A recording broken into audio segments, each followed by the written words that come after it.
Hi, everybody. Welcome back to Majestic Collectibles Podcast. This is number 13. Lucky or unlucky, I guess it depends which side of the world you're on there. And it's been a hot minute since I've done anything. We were on vacation in Nashville, Tennessee for a week.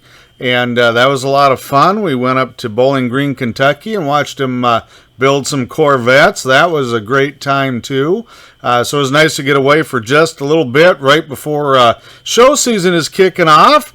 I will be heading out early tomorrow morning to the Dickinson County Fairgrounds in Spirit Lake, Iowa. If you happen to find yourself in Northwest Iowa over the Memorial Day weekend, stop in and say hi. We're in the Sheep Barn on the west side of the fairgrounds there. And so this episode, you know, it's amazing when you're on vacation and you're a little more relaxed, you kind of think of stuff maybe a little more clearly.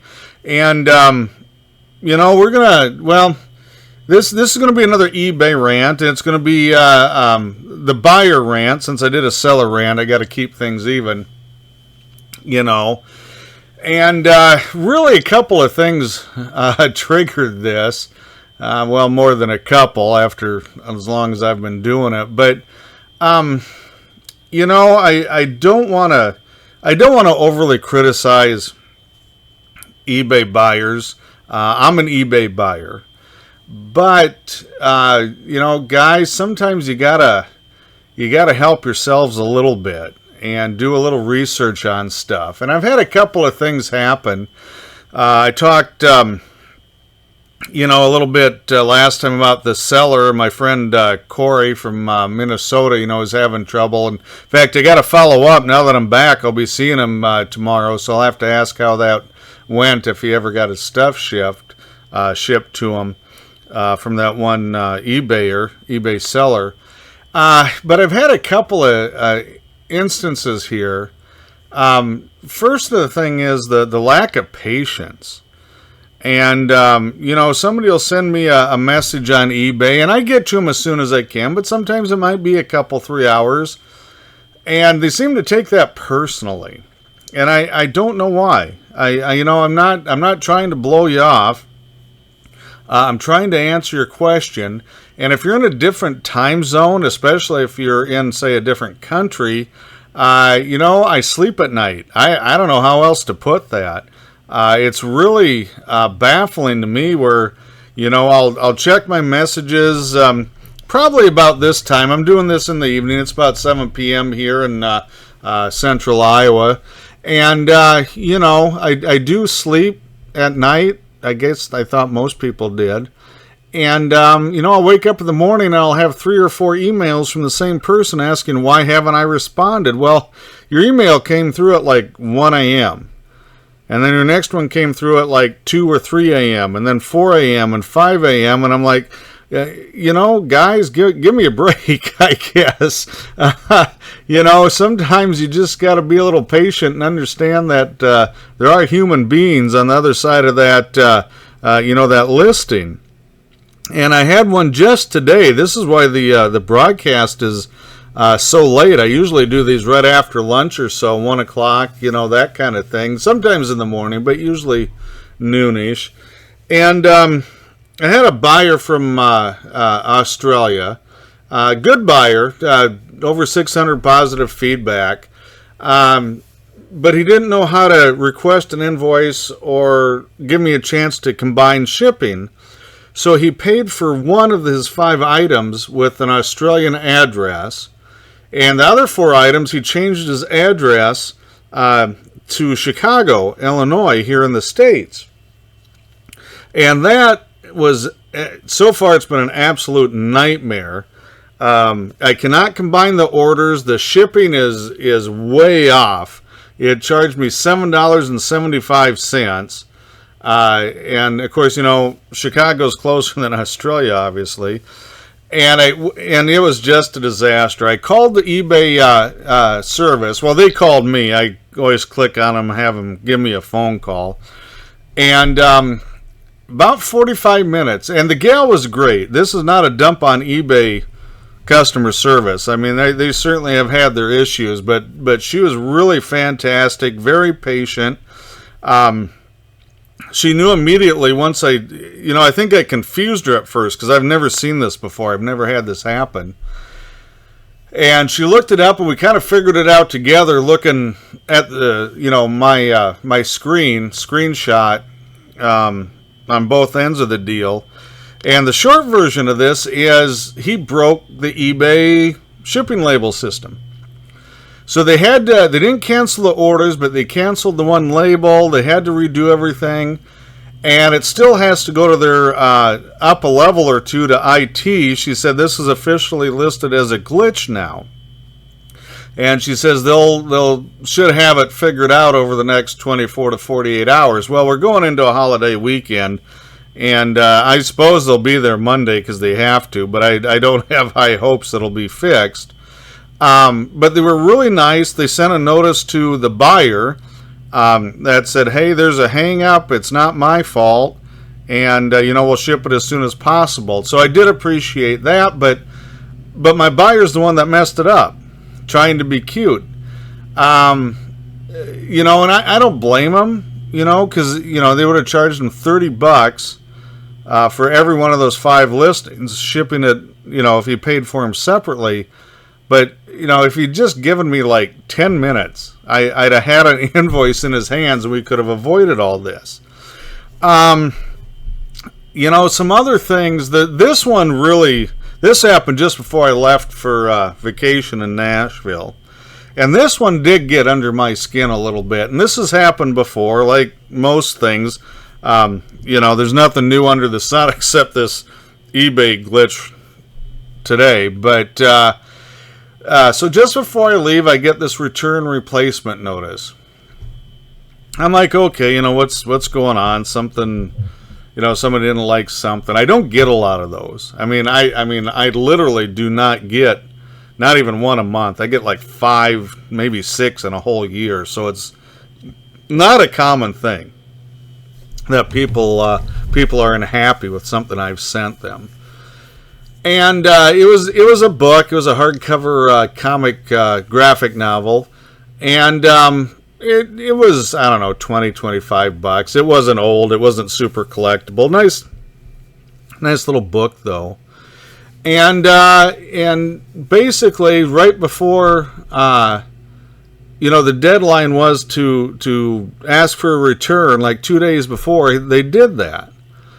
And I just got a notice just this afternoon, actually a couple hours ago, that they finally shipped it. So it's been about 10 days since I got the notice, and they shipped it.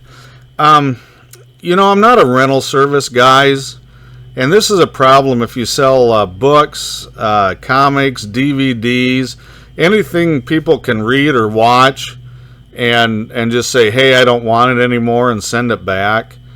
Come on, really? Really? When they fill it out and say, I just don't like it. And then, is the product not as described? No, it's okay, I just don't like it. Well, come on, man. You just read it, you watched it, you did whatever with it, now you're sending it back. If I miss something, and it gets sent back, that's on me. I honestly don't blame them for doing that. I don't think anybody should take stuff that's not as described or bad merchandise. But don't use this as a rental service. And I got to tell you, it's coming back. He'll get his refund. That's how it works. But he's also on my block bidders list.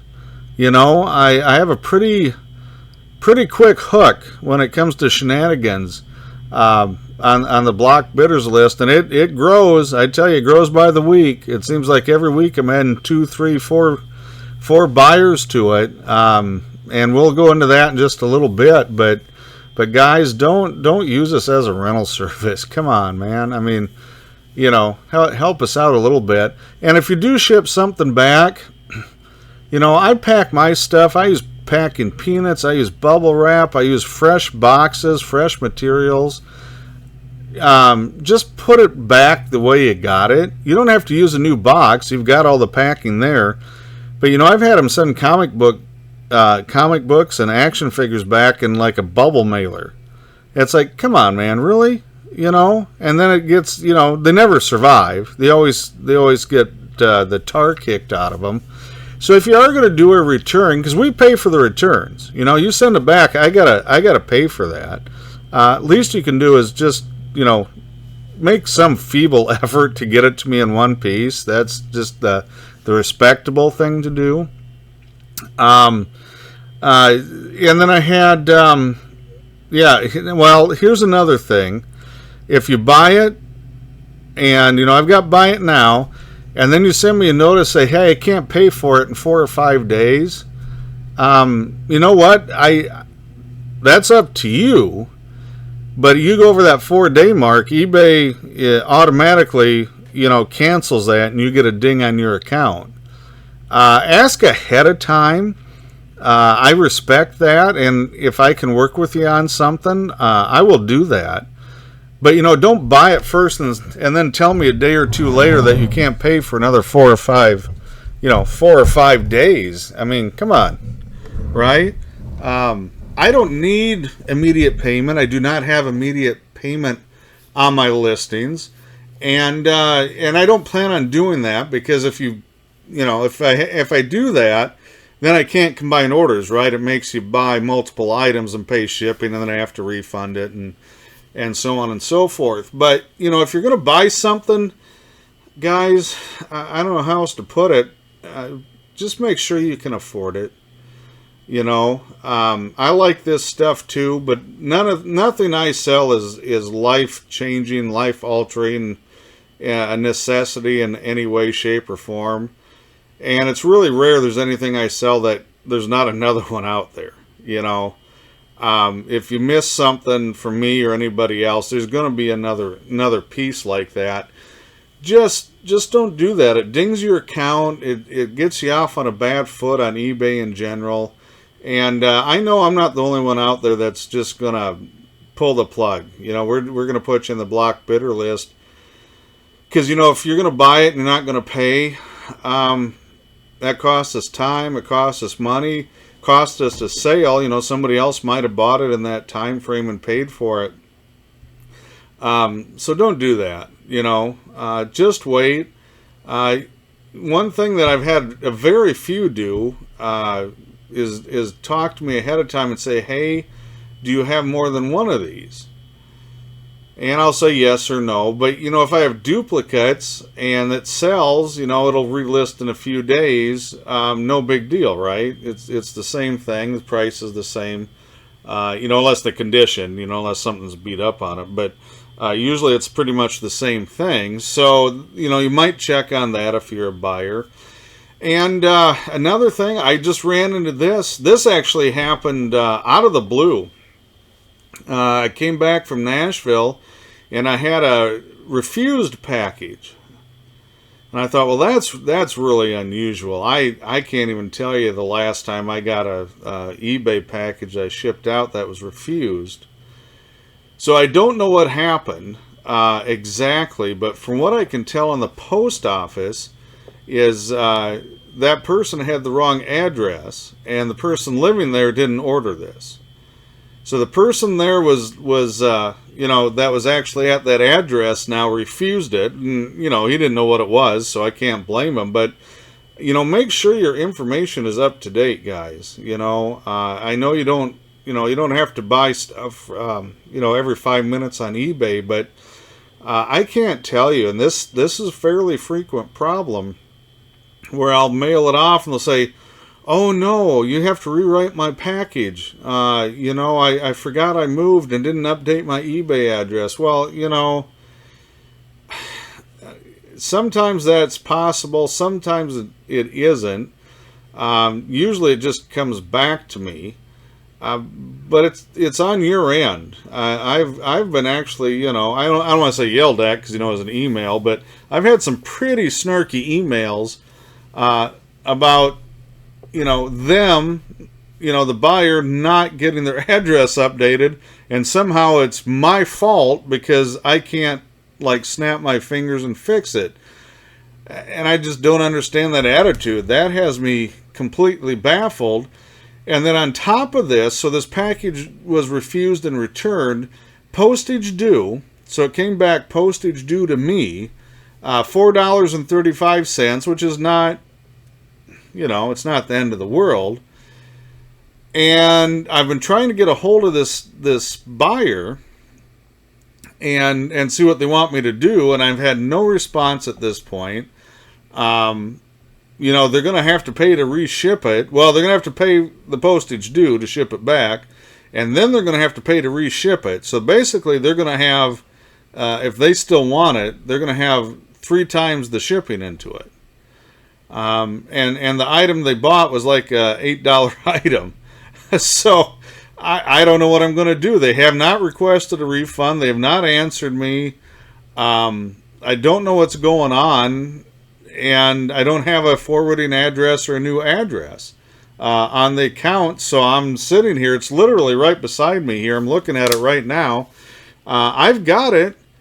And, I'm going to have to wait until I think it's 30 days or whatever.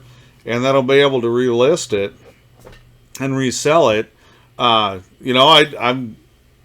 would give them a refund at least on the product. I'm not going to give them a shipping refund. But I can't do anything. There's nothing I can do because I don't have an address. I don't have any communication with them. So just something else to, keep in mind. Just keep your stuff up to date if you're buying on eBay. And, make everybody's experience a lot smoother. Another thing that I find really fascinating about eBay buyers and leaves me scratching my head all the time. And this has been something going on, I'm not kidding you, since I've been on in 97 when I first started. The number of eBay buyers that think I can see into their cart, and I get these messages, it's like, I've got all these items into my cart, why haven't you sent me an invoice? Well, you didn't click on commit to purchase, and then you didn't click on, request an invoice. So I cannot see anybody's items sitting in anyone's cart. But I get these fairly regularly, and it seems to me to be common sense that, you don't want people looking into your shopping cart and being able to see what you're buying, just the privacy aspect. But also be able to look in the cart and combine orders, combine things. I mean, that's a disaster waiting to happen. Stuff's going to end up coming out of the cart. Extra stuff's going to go into the cart. You don't want somebody else, messing with your shopping cart, not just on eBay, anywhere. But I still get a lot of really snarky, hey, you haven't done this. Well, no, I haven't, because I don't know what you're talking about. And I've tried to explain to them very nicely, well, once they're in your cart, you have to click on the commit to purchase, and then that'll bring up a request invoice link. Of course, the problem with some of this is that their really, really wretched phone app doesn't allow for that. At least not that I can find. People have said that you can do it. I have not actually been able to do it on Android or iPhone, where you open up the eBay app. Now, if you have one item, like a single item in your cart, I believe you can request an invoice, or it'll automatically, notify us if it's not paid right away. But if you have to combine items and request an invoice, if anybody knows how to do that, I'm telling you, you're going to be king of the world. Please let me know, and I will let other people know, and we will solve the common cold together on that. That would be really great. So it's not always the buyer's fault, so I can't throw them completely under the bus on the shopping cart invoice thing. But I lose a lot of sales. And I think a little bit of an eBay rant. A lot of it has to do with their phone app and their website in general, because it is kind of hard to find. Some of these links and places to click on and stuff like that, they don't always make it really super obvious, PC or phone app aside. but it is frustrating when people think you can see in their cart and you can and do this for them. And I would actually be happy to do that because I don't want to lose those sales. So if I had that capability, I assure you, I would be sending an invoice if at all possible on that. But just, it just doesn't work that way, and it shouldn't work that way. Some other buyer stuff, that's kind of, there's so many different things, and it really doesn't bother me to ask questions. As a buyer, I would encourage you to ask questions, but not give demands. So can I see another picture, or can I see a picture, a close-up of this, or can I get a better pic, or do you combine shipping? I get that one a lot. I'd love to answer those. I have no issues with any of that. And sometimes like, hey, is this a lens flare on the picture, or is this a dent, or is this... ask those questions all day long, because if there's going to be an issue, it's better for both of us if we had that off at the pass, right? We don't have to ship it and deal with it and then try and work it out. So I love that. What I don't like, and what what a lot of eBay sellers are getting right now, I don't know what's going on, guys. There's so much, I don't know the right phrasing here. Sense of entitlement, I guess maybe, but I have gotten some really interesting demands, and they always come after the purchase. I shouldn't say always. 90% of the time they come after the item is purchased, and it's not drop shippers. I don't see as many of those as I used to, but I sold to a lot of drop shippers back there in the probably I'm going to say 2012 and earlier. Now I don't see the drop shipping situation quite as much, and I actually don't mind selling to drop shippers as long as I get my money. I don't really care about that. That's not really what I mean. What I mean is, I've gotten paragraphs and bullet point listings, I guess you would call them, of demands. And I got to tell you, I just cancel the order. I want my customers to be happy and satisfied. And when I see a long list of demands, and I'm like, well, I don't have a chance. There is no chance that the person on the other end is going to be satisfied with the product or the, whatever it is. I've had demands for shipping and packing, and it's, I don't know. I was going to look through emails and read off some of the demands I've got, and I thought, no, one, I'm out of time because I'm getting packed up and ready to leave for the show tomorrow. But honestly, I don't like dealing with them. They just drive me up a wall. Again, ask questions, but maybe not make demands. Get a lot of pushy people. Hey, you got to do this right away. Hey, I need this shipped out by X number, which I do next day shipping unless I'm on time away. My store's on time away right now. I get this stuff out. If you look at my feedback, it's like, ship quick, arrived early, well packed. I guess before making some of these demands, maybe check the feedback, check with the seller a little bit. Something along those lines. And I guess to finish up, I'm going to finish up with the time away. And so, I was gone most of last week. The store was on time away. I've got it on time away a couple of days because I can't get the shipping out on time. So I just put time away over the weekend again. But when you see the listing, it puts it right at the top that the seller is away. And I didn't have a lot. I sold 44 items when I was gone on my vacation. and pretty good sales for having my store on time away mode on it. It was actually quite a bit of money. I was really surprised. I think it was I don't know, $1,200-1,500 worth of sales while I was gone. And but I had four. I want to say four, maybe it's three, but 3 or 4. 3 or 4 days after they bought it, they're like, "Hey, why haven't you shipped this? Hey, what's the problem? Hey, why haven't you done?" And I very nicely says, "Hey, just if you note on all my listings, I've got time away. I'll be back on such and so a date, and your package will ship out, on that date." And nobody got mad. Not everybody replied. I had 2 of them for sure. Says, "Oh, hey, sorry, we missed it. I understand. Just as quick as possible."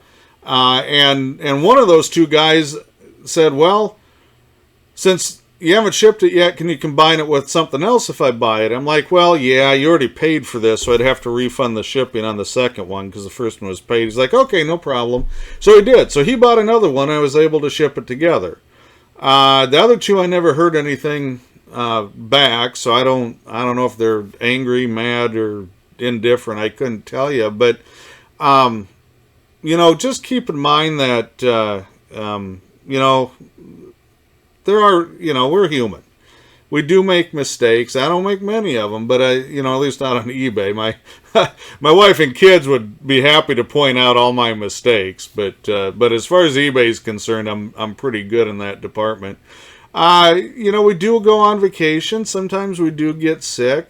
In my case, I have a show season for about 6-7 months out of the year, and I travel around to buy collections, which you've seen on some of my videos and things.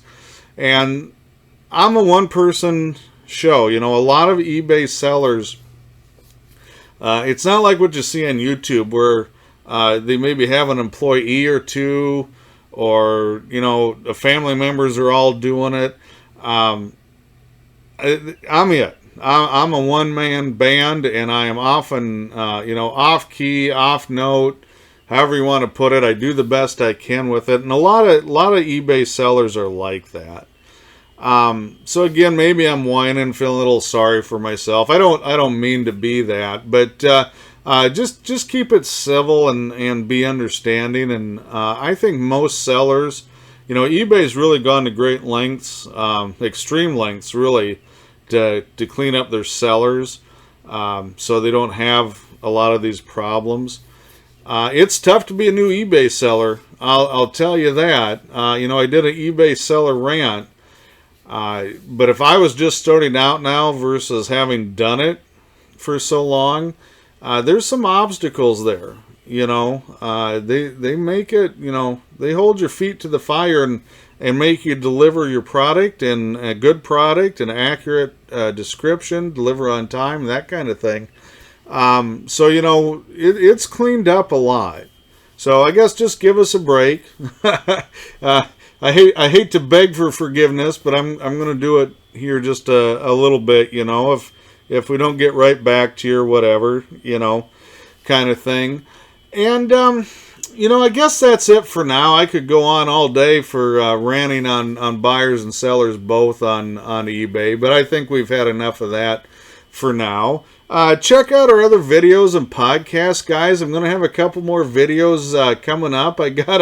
I'll give you a couple of hints. I'm not going to have time to shoot them. I might be after the Des Moines Con, which is a week after Memorial Day. So I don't know. Next week is going to be really packed in. If I can get to it, I will. But this has never happened to me before. Somebody dropped off 2 ginormous tubs of car manuals at the antique mall. They saw I had a few, and I mean a few, I like maybe 4 or 5 old, like repair manuals and stuff in my booth. Haven't sold for years. I actually keep forgetting to get rid of them, to be honest. And he said he'd just give them to me, and I was in Nashville again. I missed more stuff on this vacation than I've ever, I swear. And I came back, there's 2 huge tubs, and it's full of General Motors operators manuals for cars, GMC and Chevy pickups, Buick, Oldsmobile, Cadillac, a couple other oddball ones in there, and they're all brand new. They came out of a dealership that I'm assuming closed. I don't know the story on it, and he just dropped them off. So I'm going to shoot a video of that. Cubbawabi's been sorting them for probably a good 3 hours. And so he's got them all sorted by piles, and I'll take a little shot of that and get that video up. I got a new toy to play with, so that's going to be a video. I bought a new van. Now, for those of you that are in the area, do not panic. Clifford is just fine. That's my red E150. I've got personalized plates. It's got CLFRD Clifford on it. And somehow he has become a local celebrity, this rusty 99 van. And I'm not kidding you. So I just picked the van up. Let's see, what is today is Wednesday. So I just picked the van up Tuesday, yesterday morning. My mail carrier comes to pick up my eBay packages. She says, "Oh, you got a new van." I says, "Yeah, it's a little bigger, it's a little newer, and so on." And she's like, "Well, what happened to Clifford?" I'm like, "Oh, come on, Clifford's fine. I am afraid somebody will come and burn down my house right now if I even, try and sell Clifford. I'm gonna have to sell Clifford at 1 a.m. like 100 plus miles away, or I'm gonna be in serious trouble." But I got a new van. I'll compare them and I'll go over that. Kind of fun, kind of part of being a dealer. So I'll get a video of that up. I've got, I'm taking my video camera to the flea market. And if I get a chance, sounds like the weather's going to cooperate this year. The last 2 years, it's been stormy, rainy, thunderstorm, sideways wind, very cold. And of course, nobody's really set up, especially outside in that weather. It sounds like we're going to have a really good weekend, so I'm hoping to get some video of that. You won't see it till after the show because I don't really have a way to download it up there. The internet, I don't have any real, I just have my data for the phone, which I'd use that up in about 2 minutes. But I'm going to do that, and then we'll do one for Des Moines Con. So I did that last year. We'll go talk to my friend Jeremy again from No Coast Comics. He's got the new comic shell out. And if you haven't seen the comic shell, he designed this. He's the patent holder on it right here in Johnston, Iowa. And I'm going to have some along at both shows. I'm going to bring them along and sell them. And you can see it's a hard case protector for keeping, you can keep CGC comics or Raws, either one. Kind of a really nifty deal. So, maybe I'll talk to him about that and I'll show it. He's not paying me a dime. In fact, he charged me for the comic shell. I'm still trying to figure how that works. Like, hey man, you want to see this? Yeah, you want to sell it? Well, let's... Well, anyway, so the short version is I bought some at wholesale, so he didn't charge me full price or anything. But so that's the closest thing I have to an endorsement is I have to buy my own merchandise. So I don't know how these YouTubers get all this free stuff, but I clearly am not there yet, I guess. But it's a great little product, and we'll do something with that. And, again, give me some ideas for podcasts. Anybody that's got a collection for sale around here, Central Iowa, Upper Midwest, give me a shout. Always looking for stuff there. Oh, and I've got a special. I haven't done this. It's going to be a while, so I'm foreshadowing. I'm going to do a quick video. Well, not a quick video. A nice video of a special collectibles collection I got in actually last year. And I haven't really done much with it. You'll see what I'm saying on it. That'll probably happen middle of June, I'm guessing. So keep an eye on that. It's going to be some rock concert posters, 1970s and really super early 80s. I picked up from the original designer, the original artist that designed the posters. I got it out of his archive, out of his collection. So something really special there. Looking forward to sharing that with you guys on video. And that's it. That's all I've got for now. So we'll see you down the road, maybe at a couple of shows. Thanks for listening.